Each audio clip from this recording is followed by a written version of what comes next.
নমস্কাৰ প্ৰিয় দৰ্শক, মই ইন্দ্ৰাণী আপোনালোক আটাইকে পুনৰ এবাৰ মোৰ পাকঘৰত স্বাগতম জনাইছোঁ। আজি মই আপোনালোকৰ কাৰণে লৈ আহিছোঁ বেচনেৰে বনাব পৰা এটা সুন্দৰ ব্ৰেকফাষ্ট বা স্নেক ৰেচিপি। খাবলৈ বহুত বেছি জুতি লগা হয়। গৰমে গৰমে এই চিলা আপোনালোকে ব্ৰেকফাষ্টত খাওক, স্নেক হিচাপে খাওক বা টিফিনত দিয়ক, বহুত বেছি জুতি লগা হয়। ঘৰত থকা সামগ্ৰীখিনিৰে অতি সহজে এই চিলা আপোনালোকে বনাব পাৰিব। আহক তেনেহ'লে দৰকাৰী যোগাৰখিনি চাই লওঁ আৰু বনোৱা আৰম্ভ কৰোঁ।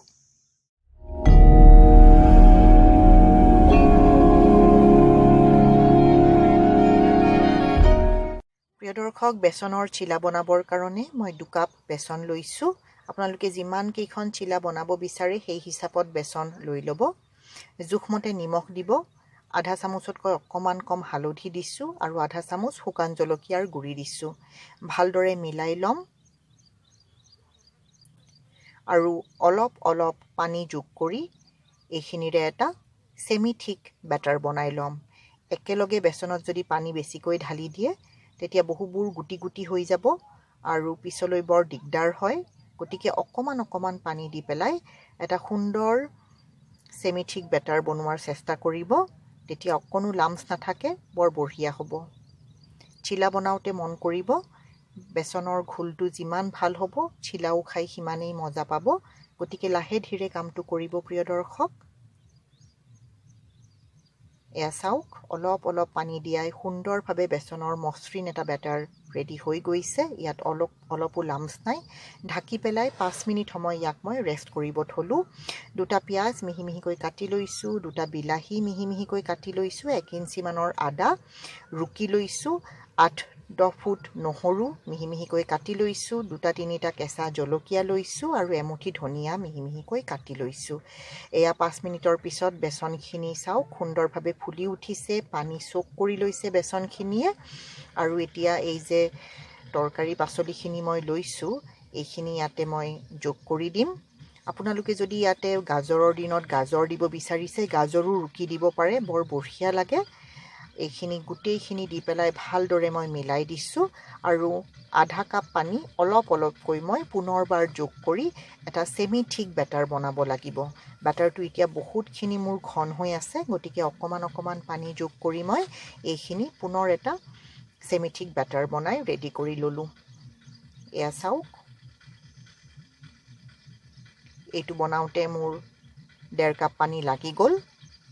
এতিয়া টাৱাখন মই গেছত বহাই থৈছোঁ। টাৱাখন ভালদৰে গৰম হোৱাৰ পিছত ইয়াতে ৰিফাইণ্ড অইল লগাই লৈছোঁ। বেছি তেলৰ প্ৰয়োজন নাই। এইদৰে এখন গোল হেতা লৈ ল'ব আৰু এইদৰে অকণমান বেটাৰ দি পেলাই এইদৰে গোল কৰাৰ চেষ্টা কৰিম।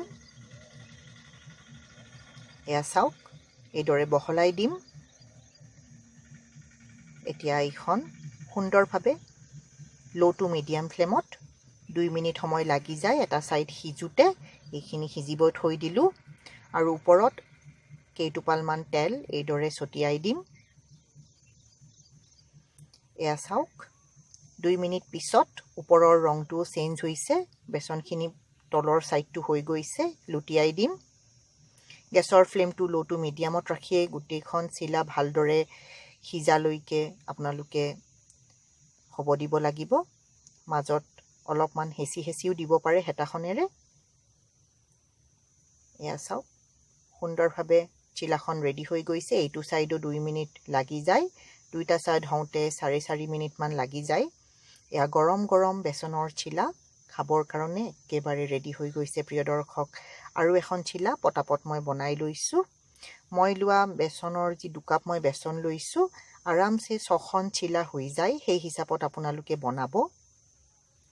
ঘৰৰ মেম্বাৰ বেছি থাকিলে বা আলহীক খুৱাব খুজিলে সেই হিচাপত আপোনালোকে বেচনৰ কোৱান্টিটিটো বঢ়াই দিব আৰু সেই অনুপাতে আপোনালোকে পাচলিখিনিৰ অনুপাতো বঢ়াব পাৰে।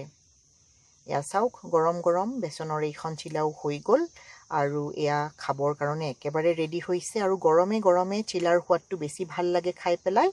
গতিকে নিশ্চয় বনাব আৰু মোৰ ৰেচিপিটো যদি ভাল পাইছে আজি চাই, লাইক আৰু শ্বেয়াৰ কৰিবলৈ নাপাহৰে যেন।